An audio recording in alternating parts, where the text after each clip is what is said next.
संत गाडगे बाबा अमरावती विश्वविद्यालय के कुलगुरु डॉक्टर दिलीप मालखेड़े के आकस्मिक निधन के बाद राज्य के राज्यपाल भगत सिंह कोश्यारी ने संत गाडगे बाबा अमरावती विश्वविद्यालय के प्रभारी कुलगुरु के रूप में डॉक्टर प्रमोद येवले को नियुक्त किया है।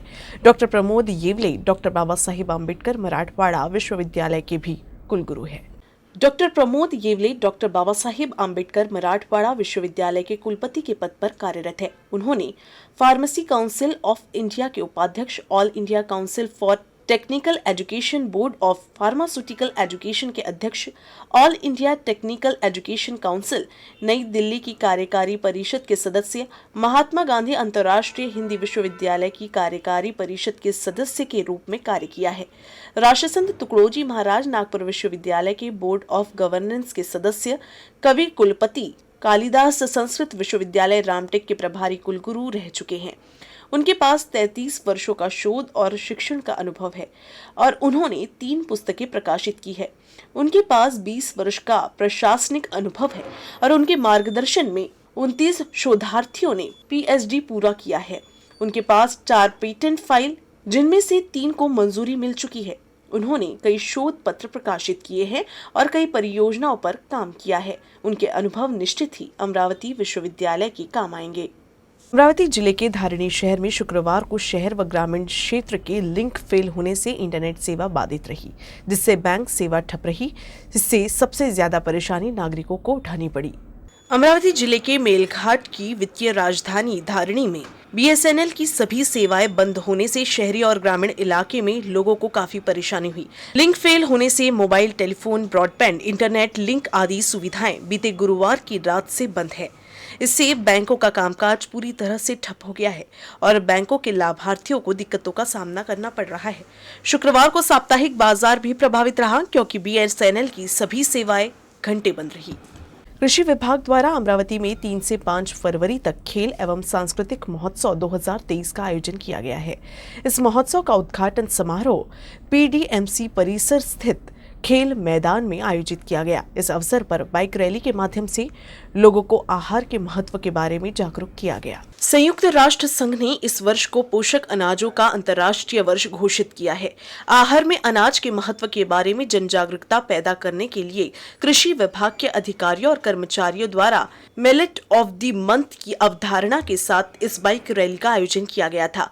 कृषि महर्षि डॉक्टर पंजाबराव देशमुख की प्रतिमा पर सीईओ अविशांत पांडा द्वारा माल्यार्पण करने के बाद उनके द्वारा तृण धान्य सूचना पुस्तिका का विमोचन किया गया। अविशांत पांडा के हरी झंडी दिखाने के बाद बाइक रैली निकाली गई। इस दौरान पीडीएमसी क्षेत्र के खेल मैदान में आयोजित कृषि जल्लोष क्रीड़ा एवं सांस्कृतिक महोत्सव का उद्घाटन किया गया। अध्यक्ष के रूप में विभागीय कृषि संयुक्त निदेशक किशनराव मुले इस अवसर पर उपस्थित थे। गत वर्ष आयोजित राज्य स्तरीय प्रतियोगिता में उत्कृष्ट प्रदर्शन करने वाले कृषि अधिकारियों एवं कर्मचारियों का अतिथियों द्वारा अभिनंदन किया गया। इस मौके पर कृषि विभाग के अधिकारियों व कर्मचारियों ने पथ संचलन कर उपस्थित लोगों का ध्यान आकर्षित किया। लोक कला, वारकरी संप्रदाय के भजन, विट्ठल रुक्मणी की वेशभूषा में भागीदारी, जन जागरूकता के दौरान स्लोगन बोर्ड मार्ग का संचालन करते हुए अधिकारियों और कर्मचारियों ने उपस्थित लोगों को मिलेट ऑफ द मंथ की अवधारणा के महत्व के बारे में बताया। प्रशासन के काम को पारदर्शी और गतिशील बनाने के लिए अमरावती महानगर पालिका हमेशा आगे रहा है। इसी विचार के साथ कैशलेस लेन देन को बढ़ावा देने के लिए महानगर पालिका के माध्यम से संपत्ति कर ऑनलाइन भुगतान की सुविधा शुरू की गई है। साथ ही महानगर पालिका द्वारा एक नई वेबसाइट और माई अमरावती मोबाइल ऐप भी उपलब्ध कराया गया है। महानगर पालिका की विभिन्न योजनाओं की जानकारी सोशल मीडिया के माध्यम से प्रकाशित की गई है। सिटी ई गवर्नेंस इंडेक्स में उपलब्धता, सेवा और पारदर्शिता, इन 3 प्रमुख मानदंडों के अनुसार सर्वेक्षण किया गया है। वेबसाइट और माई अमरावती मोबाइल ऐप के माध्यम से नागरिकों को सेवाएं और जानकारी आसानी से उपलब्ध कराई गई। इसीलिए इस मानदंड के तहत वेबसाइट और मोबाइल ऐप के माध्यम से आरटीएस पोर्टल के माध्यम से विभिन्न सेवाएं उपलब्ध कराई गई। प्रशासनिक कार्यों में पारदर्शिता लाने के लिए महानगर पालिका की विभिन्न योजनाओं की जानकारी सोशल मीडिया पर प्रकाशित की गई। आयुक्त डॉक्टर प्रवीण आष्टिकर के मार्गदर्शन में सिस्टम मैनेजर अमित डांगरे व कंप्यूटर विभाग ने इसके लिए प्रयास किया। सिटी ई गवर्नेंस इंडेक्स में अमरावती शहर सेवा प्रदान करने में 9वें स्थान पर है। अमरावती जिले के धामनगांव रेलवे में गर्मी के मौसम में जल संकट से निपटने की तैयारी के लिए प्रशासक प्रताप अड़सड़ के नेतृत्व में एक बैठक हुई। इस बैठक में जल संकट से निपटने के लिए तैयार प्रारूप पर चर्चा की गई। गर्मी शुरू होते ही विदर्भ में पानी की कमी महसूस होने लगी है। अमरावती में संभावित पानी की कमी को देखते हुए धामनगांव रेलवे स्थित पंचायत समिति कार्यालय में विधायक प्रताप अड़सड़ की उपस्थिति में समीक्षा बैठक हुई। जहां जहां पानी की कमी है वहां के उपाय बताए गए, साथ ही जल संकट के संभावित उपायों पर भी चर्चा हुई है। अच्छी उपज देने वाली फसल माने जाने वाली कपास की कीमत दिन ब दिन गिरती जा रही है, जिससे किसान परेशान है। हर बार दिवाली से लेकर जनवरी तक बिक्री शुरू होने के बाद 80% कपास बिक जाती है, लेकिन अमरावती जिले में इस बार स्थिति इसके विपरीत है। जनवरी का महीना बीतने के बाद भी अमरावती जिले में अभी भी मात्र 10 से 20% कपास ही बिकी है।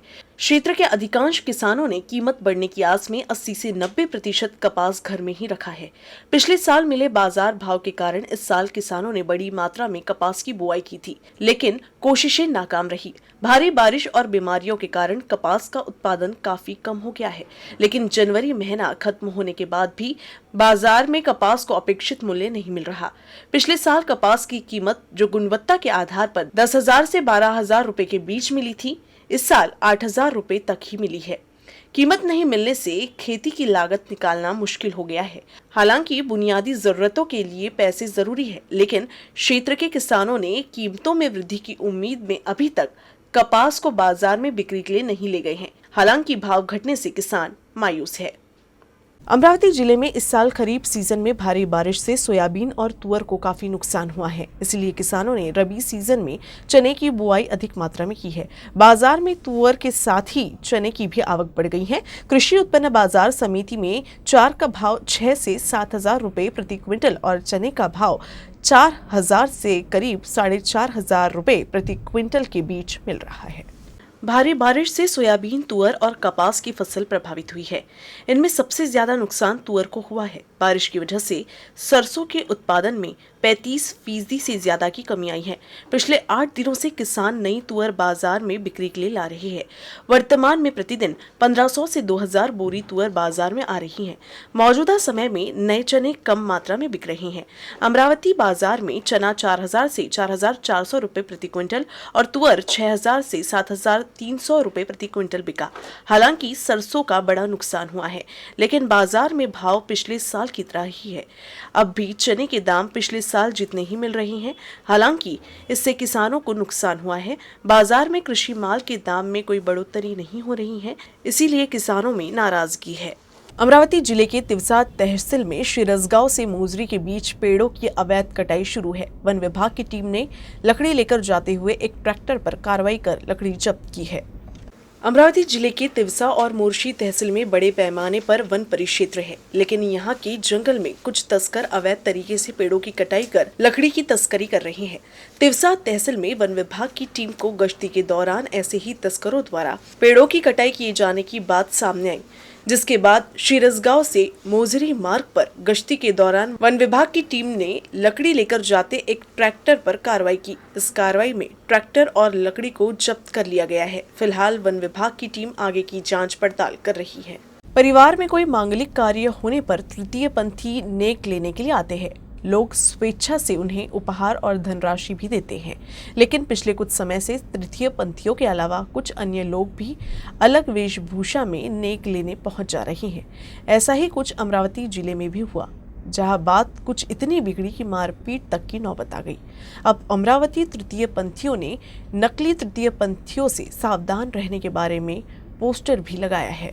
अमरावती शहर में रहने वाले पाठक के घर शादी समारोह होने के कारण गुरुवार दोपहर 2 बजे कुछ तृतीय पंथी नेक मांगने के लिए पहुंचे। हालांकि इसके कुछ देर बाद ही तृतीय पंथियों का एक और गुट आ गया और ये एरिया हमारा है कहकर नेक हम ही लेंगे, इस बात पर दोनों गुट में बहस शुरू हो गई। मामला कुछ इतना बड़ा कि दोनों गुटों के बीच हुए विवाद के चलते मामला राजापेट थाने तक पहुंच गया, जबकि बात केवल यही तक नहीं रुकी बल्कि मारपीट तक पहुंच गई।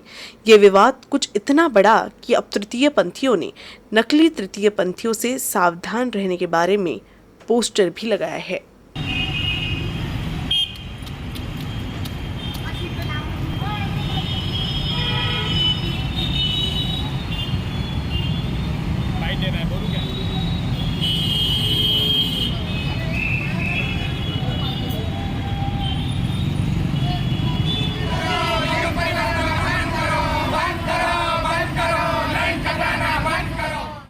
लोगों ने अमरावती में सोना साबनपुरा और गुड्डी अमरावती, इन लोगों ने अमरावती में आतंक मचाया है। इनके हिजड़ों ने कल मेरे यहाँ पे अटैक किया, फतरे गोले चलाए हैं। ये सारे लोग पैसों लेकर माच गए, इनको बधाई टोली वजह से माच गए। कोई ओरिजिनल किन्नर नहीं होता, सब लोग रायपुर दिल्ली जाके लिंग परिवर्तन करके आते हैं, सिलिकॉन बिठा के आते हैं। ये सब नकली लोग होते हैं और ये लौंडे होते हैं जो अपना लिंग परिवर्तन करके खुद को हिजड़ा साबित करते।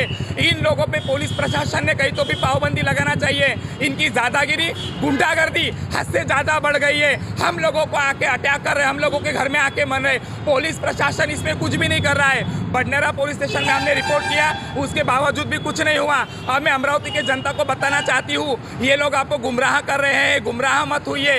ये कोई ओरिजिनल किन्नर नहीं है, इनके दुआ बदुआ में कोई असर नहीं होता है, सब नकली है। न्यूज रूम से बस इतना ही। खबरों का सिलसिला यूं ही चलता रहेगा। अब देखते रहिएगा यूसी न्यूज अमरावती।